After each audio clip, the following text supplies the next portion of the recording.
us as we now move on to our next news.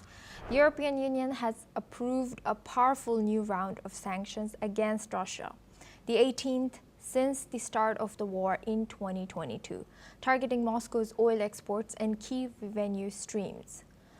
EU Foreign Policy Chief Kaja Kallas called it one of the strongest sanctions packages to date. The new measures include a further reduction in the price cap on Russian oil exports, tightening the squeeze on Kremlin finances. Approval came after weeks of delay, with Slovakia finally lifting its veto following assurances from Brussels over plans to gradually reduce its dependence on Russian gas. Now we go back to our guest discussion with Peter Baum. Peter, you kind of in our earlier discussion, you mentioned how slowly the countries are getting used to, such as Iran and Russia, getting used to sanctions being put up on them. Now, what is your analysis about this sanction towards Russia? Do you think it is effective? This something, if put into place, could indeed have implications for Russia. You see, even in the height of the Russian-Ukrainian war, countries opposed to Russia were still trading indirectly in order to get hold of Russian gas supplies, for example. Now, Putin is well aware that Europe is having an energy problem. There is no doubt about that. And resupplying Europe from other sources, which the Europeans have been working on, is a slow game.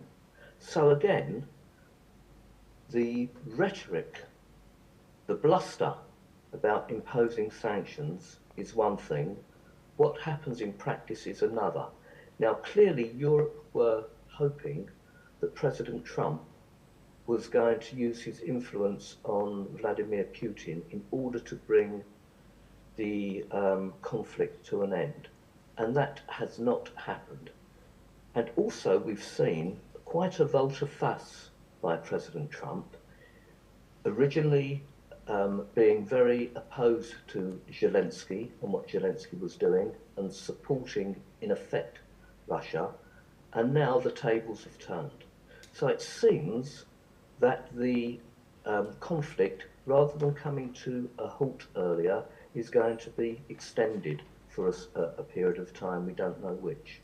So again, the threat of sanctions, going back to your original question, is, in my opinion, on this in this scenario, potentially going to be damaging to the Russian economy if Europe sticks to its guns and speaks with a united voice. But we know there are certain actors within the European Union, such as Hungary, let's be frank about this, that will always be supportive of one side and not the EU.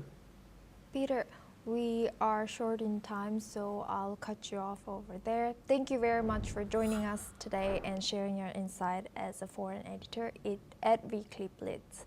Now we move on to our next news. The White